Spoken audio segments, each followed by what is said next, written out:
नमस्कार. मराठी भाषा विश्व या माझ्या युट्यूब चॅनलमध्ये आपल्या सर्वांचं पुन्हा एकदा स्वागत. तर आपण मराठी व्याकरणामधील शब्दांच्या जाती यामध्ये नाम, सर्वनाम, विशेषण आणि क्रियापद हे चार जे विकारी जाती आहेत, या चार विकारी जाती आपण पाहिलेल्या आहेत. आता त्या पुढच्या ज्या अविकारी जाती आहेत त्यामध्ये आहेत पहिलं क्रियाविशेषण अव्यय.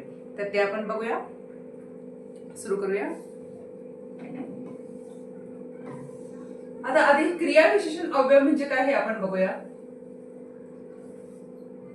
विशेषण सगळ्यांना माहिती आहे की नामाबद्दल जी काही विशेष माहिती सांगितली जाते त्याला आपण विशेषण असं म्हणतो. पण या ठिकाणी क्रिया विशेषण हा शब्द प्रयोग आहे.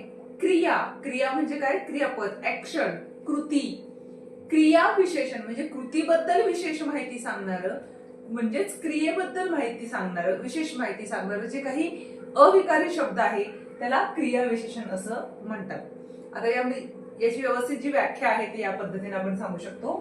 मराठी वाक्यामधील क्रियापदाने दर्शवलेल्या क्रियेबद्दल अधिक माहिती सांगणाऱ्या शब्दाला क्रिया विशेषण अव्यय असे म्हणतात. म्हणजे थोडक्यात काय, क्रियेबद्दल विशेष माहिती सांगणाऱ्या शब्दाला क्रिया विशेषण अव्यय असं म्हणतात. आता उदाहरण आपण बघूया म्हणजे तुमच्या लक्षामध्ये येईल. राजेश वारंवार आजारी पडतो. वारंवार. आता या वाक्यात आजारी पडण्याच्या क्रियेबद्दल माहिती सांगितली. आजारी पडतो. कसा आजारी पडतोय तो? वारंवार आजारी पडतोय. म्हणजे काय आहे? वारंवार हे काय झालं? क्रिया विशेषण अव्यय झालं. दुसरं उदाहरण बघूया.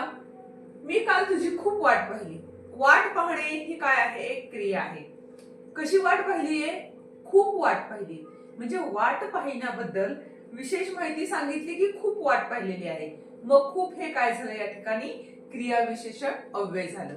क्रियेबद्दल विशेष माहिती सांगणारा अविकारी शब्द म्हणजे क्रिया विशेषण अव्यय होय. आता यामध्ये दोन गोष्टी आहेत. एक म्हणजे क्रिया विशेषण आणि क्रिया विशेषण अव्यय. आता क्रिया विशेषण हे काय असतं? विकारी असतं आणि क्रिया विशेषण हे अविकारी असतं. आता या दोन्ही मधला आपण असा फरक बघूया. आपण विकारी आणि अविकारी शब्दांमधला फरक बघितलेला आहे. विकारी म्हणजे काय की जे वाक्याच्या कर्त्याच्या लिंग वचन पुरुषानुसार बदलतात त्याला विकारी असं म्हणतात, आणि जे कर्त्याच्या लिंग वचन पुरुषानुसार बदलत नाही त्याला अविकारी असं म्हणतात. आता हे विकारी आणि अविकारी यामध्ये हा सुद्धा भाग मोडतो क्रिया विशेषण आणि क्रिया विशेषण अव्यय. क्रिया विशेषण जर आपण नुसतं म्हटलं तर तो विकारी होतो आणि क्रिया विशेषण अव्यय जेव्हा आपण म्हणतो त्यावेळेस तो अविकारी होतो. आता आपण उदाहरण बघूया म्हणजे तुम्हाला व्यवस्थित कळेल. तो चांगला खेळतो. चांगला हे काय आहे? खेळतो. कसा खेळतोय? चांगला खेळतोय. म्हणजे खेळतो बद्दल ती अधिक चांगली माहिती सांगितलेली आहे. म्हणजे या ठिकाणी चांगला हे काय झालेलं आहे? विशेष क्रिया विशेषण झालेलं आहे. पण ते अव्यय आहे का? नाहीये. कारण जर आपण तोच्या ऐवजी ती चांगली खेळते असं म्हटलं तर चांगलाच चांगली होतं.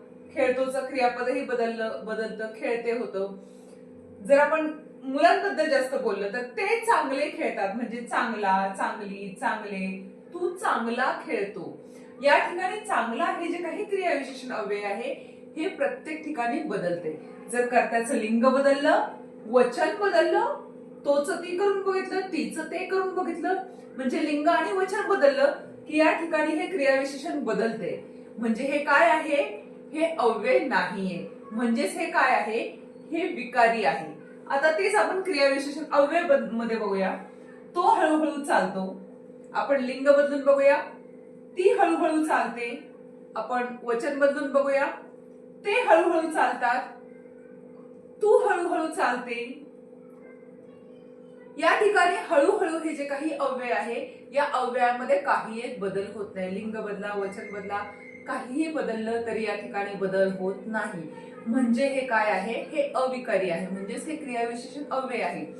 जर क्रियाविशेषण मध्ये बदल होतोय असं आपल्याला वाटलं तर ते अव्यय असत नाही, ते फक्त क्रियाविशेषण असतं.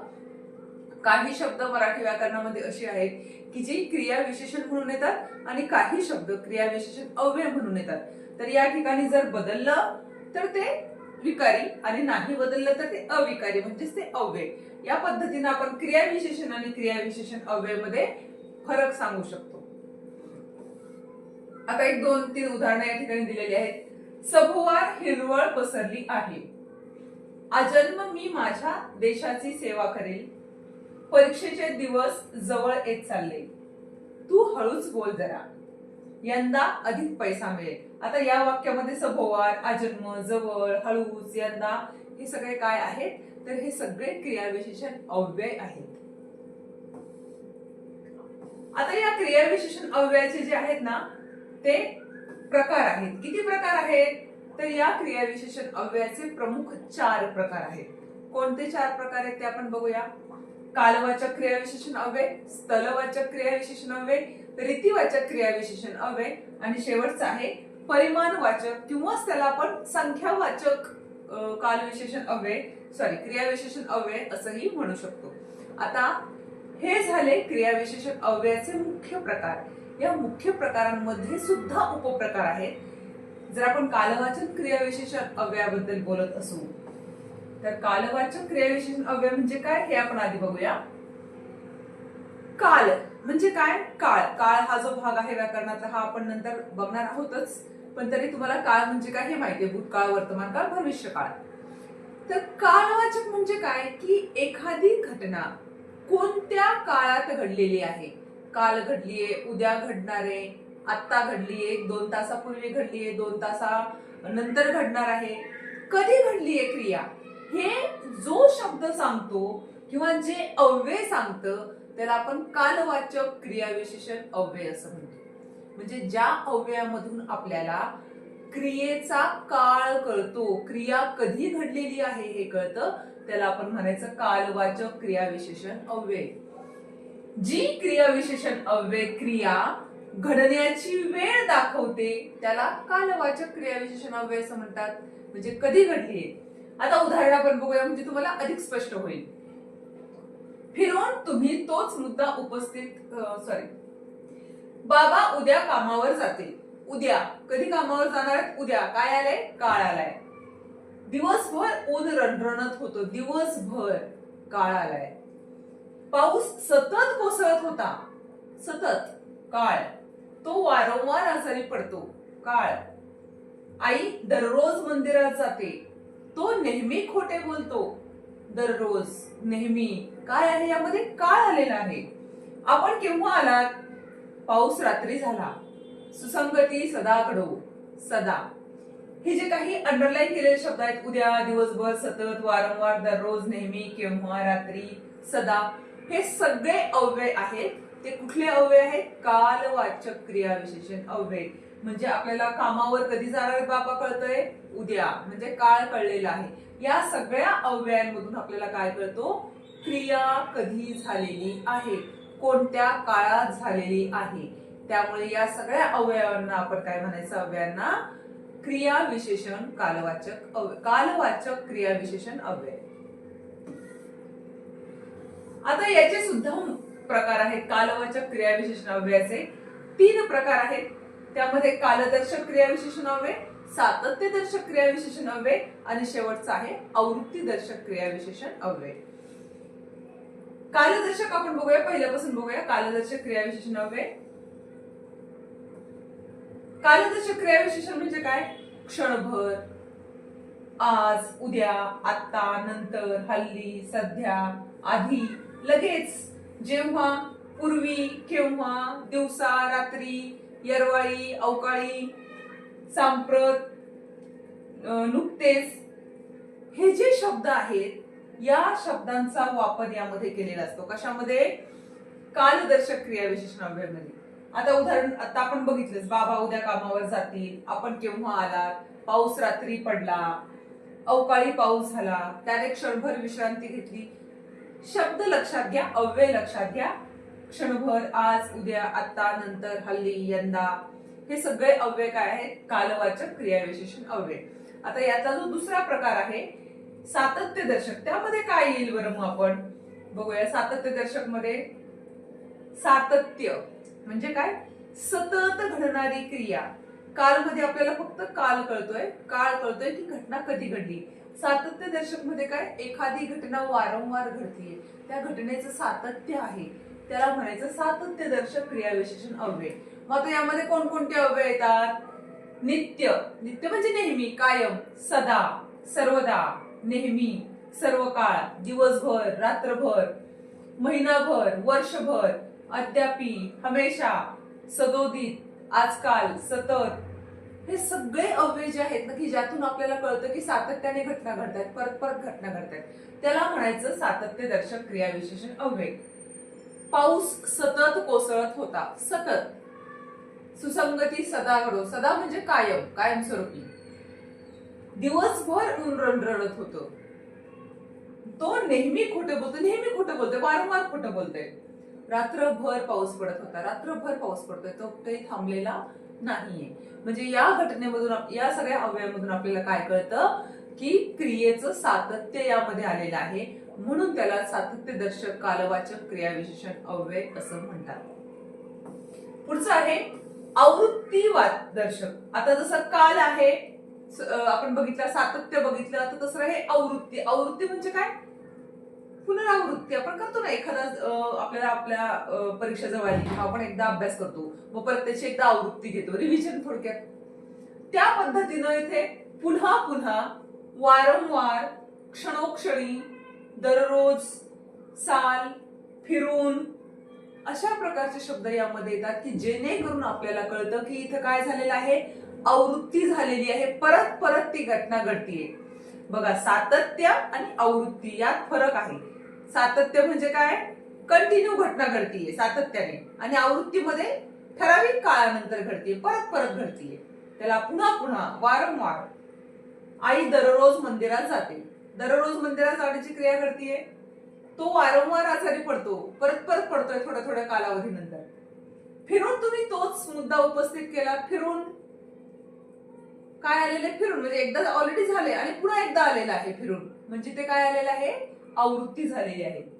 पुन्हा पुन्हा तोच क्षण आठवतो. आयुष्यात त्याने कधीही फिरून मागे बघितले नाही. म्हणजे काय आहेत? हे सगळ्या शब्दावरून आपल्याला असं कळतं की यामध्ये क्रियेची आवृत्ती होतीये, क्रिया परत परत घडतीये. म्हणून या अव्ययांना आपण काय म्हणतो? आवृत्तीवाचक काल, आवृत्तीदर्शक क्रियाविशेषण अव्यय. आता आपण हे जे काही बघितलं हे काय होतं? कालवाचक क्रियाविशेषण अव्ययाचे प्रकार. कालवाचक क्रियाविशेषण अव्ययाच्या आधी आपण काय पाहिलं की क्रियाविशेषण अव्ययाचे 4 प्रकार आहेत. त्यातला कालवाचक क्रियाविशेषण आपण आता बघितला. आता आपल्याला बघायचं दुसरा, स्थलवाचक क्रियाविशेषण अव्यय.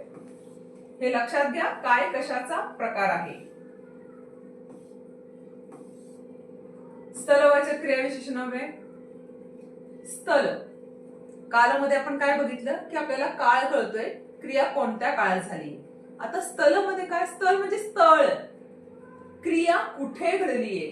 घरात घडलीये, बाहेर घडलीये, झाडावर घडलीये, झाडाखाली घडलीये, शाळेत घडलीये, बाजारात घडली, मंडईत, रस्त्यावर, कुठे घडलेली आहे क्रिया, हे आपल्याला ज्या शब्दांमुळे, ज्या अव्ययांमुळे कळतं त्याला म्हणायचं स्थलवाचक क्रियाविशेषण अव्यय. जे क्रियाविशेषण अव्यय वाक्यातील क्रिया घडण्याचे स्थळ किंवा ठिकाण दर्शवतात, अशा अव्ययांना स्थलवाचक क्रियाविशेषण अव्यय असे म्हणतात. उदाहरण बघूया. येथून गाव दूर आहे. दूर आहे. बस स्थानक डावीकडे आहे. राजेश माझ्या मागून आला. बस स्थानक डावीकडे आहे. पवन बाहेरून आला. पलीकडे एक विहीर आहे. पलीकडून आवाज येतोय. सुयश बाहेर गेलाय. तेथून पाणी आण. रमेश खाली बस. हे जे काही अव्यय आहेत यातून आपल्याला काय कळतंय? ठिकाण कळते की कुठल्या ठिकाणी ही क्रिया घडलेली आहे. त्यामुळे याला आपण म्हणायचं स्थलवाचक. आता हे स्थलवाचक क्रियाविशेषण जे अव्यय आहे याचे सुद्धा 2 प्रकार आहेत. कालवाचक क्रियाविशेषण अव्ययाचे आपण 3 प्रकार बघितले. कालवाचक क्रियाविशेषण अव्यय, सातत्यपूर्व क्रियाविशेषण अव्यय आणि आवृत्तीवाचक क्रियाविशेषण अव्यय. आता जो दुसरा प्रकार आहे कालवाचक नंतरचा स्थलवाचक, त्यामध्ये सुद्धा 2 प्रकार आहेत. त्यात आहे स्थितीदर्शक क्रियाविशेषण अव्यय आणि गतिदर्शक क्रियाविशेषण अव्यय. आता हे मला वाटतं थोडंसं भौतिक शास्त्राकडे, तुम्हाला भौतिकशास्त्र फिजिक्स तुम्ही त्याला आता म्हणता की हे 2 स्थिती आणि गती, स्थितीज ऊर्जा आणि गतिज ऊर्जा, हे भौतिक शास्त्रामध्ये कुठेतरी आहे, तर त्याला रिलेटिव्ह हे होऊ शकतं. ही स्थितीदर्शक क्रियाविशेषण अव्यय आणि गतिदर्शक. आता स्थिती म्हणजे काय? कुठे, एक्झॅक्टली, तेथे, मागे, पुढे, वर, खाली, अलीकडे, पलीकडे, आत, बाहेर, इकडे, तिकडे, मध्ये, सभोवार, सभोवताली, डावीकडं, उजवीकडं, इकडं, सर्वत्र. हे सगळे जे अव्यय आहेत अशा अव्ययांना काय म्हणायचं आपण? स्थितीदर्शक. ही स्थिती आपल्याला दाखवतीये. स्थितीदर्शक कुठल्या ठिकाणी एक्झॅक्टली घटना घडलेली आहे, क्रिया घडलेली आहे. उदाहरण आपण आताच बघितले. रमेश खाली बसला, बस स्थानक डावीकडे आहे, पुस्तक वर आहे, पलीकडे एक विहीर आहे, सुयश बाहेर गेला. आता हे सगळं काय झालं? स्थितीदर्शक. आता गतिदर्शक काय आहे? की यामध्ये गती कळते. कुठून आले? इथून, तिथून, मागून, पुढून, समोरून, अलीकडून, पलीकडून, खालून, वरून, मधून, उजवीकडून, डावीकडून, बाहेरून, आतून. हे सगळ्या ज्या क्रिया आहेत की जे गती आपल्याला दाखवते की कुठून आलेलं आहे. ही घटना घडण्यासाठी कुठून तरी काहीतरी म्हणजे व्यक्ती आलेली आहे किंवा ती क्रिया घडलेली आहे. मागून कोणीतरी आलं, पुढून कोणीतरी आलं, झाडावरून कोणीतरी आलं. तर ह्या सगळे जे अव्यय आहेत ह्या सगळ्या अव्ययांना काय म्हणायचं? की गतिदर्शक क्रियाविशेषण अव्यय. जास्ती करून यामध्ये उन, इकडून, तिकडून अशा पद्धतीचा उन आणि हुन हे दोन जे प्रत्यय आहेत, उन आणि हुन प्रत्यय, हे लक्षात ठेवायचे की या स्थितीदर्शक जी काही क्रिया आहे, जे काही क्रियाविशेषण अव्यय आहे, या क्रियाविशेषण अव्ययामध्ये जे अव्यय येतात त्याला उन आणि हुन म्हणजे बाहेरून, आतून हे या प्रकारचे प्रत्यय लावलेले असतात. ते ओळखण्यासाठी खूप सोपं असतं की उन आणि हुन प्रत्यय असले की ते झालं स्थितीदर्शक क्रियाविशेषण अव्यय. येथून गाव दूर आहे, राजेश माझ्या मागून आला, पवन बाहेरून आला, पलीकडून आवाज आला, तेथून पाणी आण. उन आणि हुन, येथून, मागून, बाहेरून, पलीकडून, तेथून. उन येते की नाही? उन आणि हुन हे दोन प्रत्यय जर आले तर काय समजायचं? गतिदर्शक. आता चौथा प्रकार आहे यातला परिमाणवाचक क्रियाविशेषण अव्यय. परिमाण. बघा, परिमाण आणि परिणाम ह्या दोन शब्दांमध्ये बऱ्याचदा कन्फ्युजन होतं, गोंधळ उडतो. त्यामुळे लक्षात घ्या, परिणाम हे एखादी गोष्ट घडल्यानंतर त्याचे भोगायला लागतात आणि परिमाण म्हणजे मोजमाप असतं. त्यालाच आपण संख्यावाचक असंही म्हटलं जातं, कारण त्यातून बऱ्याचदा एखादी किलो साखर आण की साखर, कुठलीही गोष्ट मोजण्याचं जे काही परिमाण असतं, जे एकक असतं, त्याला आपण काय म्हणतो? परिमाण. मग हे परिमाणवाचक किंवा संख्यावाचक क्रियाविशेषण काय आहे? आपण पहिले बघितलं कालवाचक क्रियाविशेषण अव्यय की क्रिया कोणत्या कालात घडली. दुसरं आपण बघितलं स्थलवाचक क्रियाविशेषण अव्यय की क्रिया कुठल्या ठिकाणावर घडली आहे. आता हे परिमाणवाचक म्हणजे काय? की किती प्रमाणात क्रिया घडली आहे. परिमाण, संख्या, त्याचं मेजरमेंट, एकक जे आहे क्रिया घडण्याचं ते कुठल्या प्रमाणात आहे ते आपल्याला बघायचंय. जे अव्यय क्रियेचे परिमाण दर्शवते किंवा क्रिया किती वेळा घडली हे दर्शवते त्याला परिमाणवाचक किंवा संख्यावाचक क्रियाविशेषण अव्यय असे म्हणतात. थोडा, थोडी घडली क्रिया, क्वचित, मुळीच, अतिशय, बिलकुल, पूर्ण, मोजके, भरपूर, किंचित, जास्त, अत्यंत, अगदी, कमी, जास्त, काहीसा, खूप, जरासा, अर्धा अशा सगळ्या अव्ययांचा यामध्ये काय होतो? समावेश केला जातो. तो मुळीच घाबरला नाही. मुळीच. क्वचित मुलं अभ्यास करतात, क्वचित. गुरुजी किंचित हसले. किती हसले? हसण्याची क्रिया किती घडली? परिमाण काय त्याचं? किंचित. तो भरपूर जेवला. भरपूर जेवलाय, जेवण्याची क्रिया आहे, कशी घडली? भरपूर प्रमाणामध्ये घडली आहे. राहुल मोजके बोलतो. मोजके बोलतो, प्रमाणात बोलतो, एखाद दुसरा शब्द बोलतो. म्हणजे या ठिकाणावरून आपल्याला काय कळतं की क्रिया किती प्रमाणात घडलेली आहे. पुढचं आहे रीतिवाचक क्रियाविशेषण अव्यय. आता रीती म्हणजे काय? पद्धत. आपण म्हणतो ना एखाद्याला की तुझी वागण्याची ही रीत आहे का, किंवा काहीतरी रीतभात पाळत जा. तर पुढचा प्रकार आहे रीतिवाचक क्रियाविशेषण अव्यय. वाक्यातील क्रिया कशी आहे किंवा कोणत्या रीतीने म्हणजे कोणत्या पद्धतीने घडली आहे हे दाखवणाऱ्या शब्दाला रीतिवाचक क्रियाविशेषण अव्यय असे म्हणतात. सावकाश, जोरात, हळू, हळूहळू. तो कसा चालतो? हळूहळू चालतो. तो कसा चालतो? पटपट चालतो, जलद चालतो, खचित, खरोखर, फुगट, उभ्याने, आपोआप, मुद्दाम, खरोखर, खळवळ, खळखळ, चमचम. नदी कशी वाहते? खळखळ, चमचम, धाप धाप. तो धाप धाप पावले टाकत आला. वटवट, ती खूप वटवट करते. तेवी, झटझट, पट झटपट, बदाबद, बदाबद पडला. हे जे शब्द आहेत ह्याच्या क्रिया कशा पद्धतीनं घडलेल्या आहेत हे सांगणारे हे सगळे शब्द आहेत, ही सगळी अव्यय आहेत, ज्यामुळे आपल्याला कळतं की क्रिया कशा पद्धतीने घडलेली आहे. त्याला म्हणायचं रीतिवाचक क्रियाविशेषण अव्यय. वचन दिल्याप्रमाणे तो खरोखर आला. तो जलद धावला, खचितच तो खोटे बोलतो. पाणी खळखळ वाहते. मला पाहून तो झटकन गेला. तो धपकन पडला, भरभर चालतो. या पद्धतीचे जे काही क्रिया आहेत किंवा क्रिया दाखवणारे अव्यय आहेत त्याला आपण रीतिवाचक क्रियाविशेषण अव्यय म्हणतो. बघा, एक झटकन छोटासा आपण बघूया की आज आपण व्हिडिओमध्ये नेमकं काय बघितलेलं आहे. पहिलं आपण बघितलं क्रियाविशेषण अव्यय म्हणजे काय, त्यानंतर क्रियाविशेषण अव्ययाचे जे प्रकार आहेत, कालवाचक क्रियाविशेषण अव्यय, दुसरा स्थलवाचक क्रियाविशेषण अव्यय, रीतिवाचक क्रियाविशेषण अव्यय, परिमाणवाचक क्रियाविशेषण अव्यय. कालवाचक मध्ये क्रिया कुठे घडलीये, कोणत्या काळात घडलीये हे कळतं. स्थलवाचक मध्ये क्रिया कोठे घडलीये हे कळतं. रीतिवाचक मध्ये क्रिया कशा पद्धतीने घडलीये हे कळतं. आणि परिमाणवाचक मध्ये क्रिया किती प्रमाणात घडलीये हे कळतं. तर हा जो काही आहे आजचा व्हिडिओ हा केवळ क्रियाविशेषण अव्ययावरती होता, शब्दांच्या जातीमधला. यानंतर पुढचा व्हिडिओ जो आहे तो पुढच्या शब्दांच्या जातीवर असेल. तर तोपर्यंत नमस्कार. व्हिडिओ बघा, लाईक करा, शेअर करा, सबस्क्राईब करा. धन्यवाद.